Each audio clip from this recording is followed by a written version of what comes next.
Today, let's talk about the very beginnings.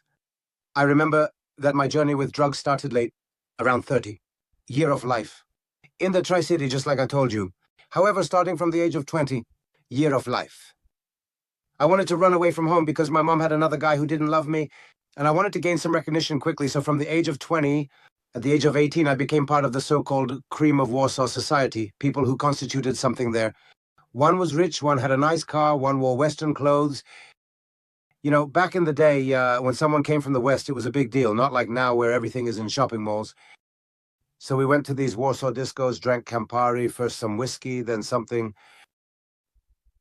I don't know where it comes from, but I remember at that time when I was drinking alcohol myself, it was as if a strange bond had developed between us all, like an alcoholic family. One day I woke up at someone's house, and my hands were shaking so much that I couldn't even drink alcohol. It was only after I drank that it went away. Listen, only later did my doctor tell me that it was a certain state of alcohol poisoning.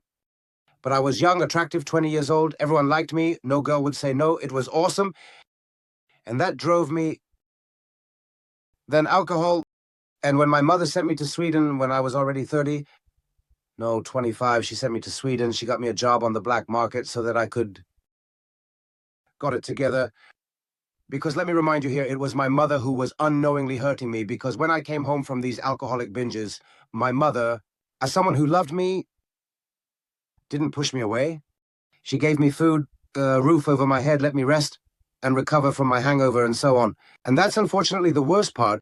I know it's out of a mother's love, or if you have a husband who's an alcoholic or a son, that you care for him, but that's the worst thing you can do for him when he knows he can keep participating in this and drinking. Because if I had ended up in prison much earlier, I would be at a different stage now, for sure, because as I mentioned, the box saved my life. But you have to forgive your mother. So remember, even when you're trying something, don't give up. Never give up, no matter what anyone says about you. The first thing you need to learn is to not give a damn about what anyone says, especially when you're trying to get out of your addictions. You have to confront that.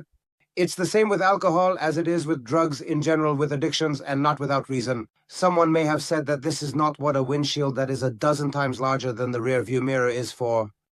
Because what's important is only what's in front of us, not what's behind us. There's no situation so bad that you can't get out of it. I swear to God, you'll get through anything. Just try again. Don't look back at anything, change your surroundings, and go for it. For now,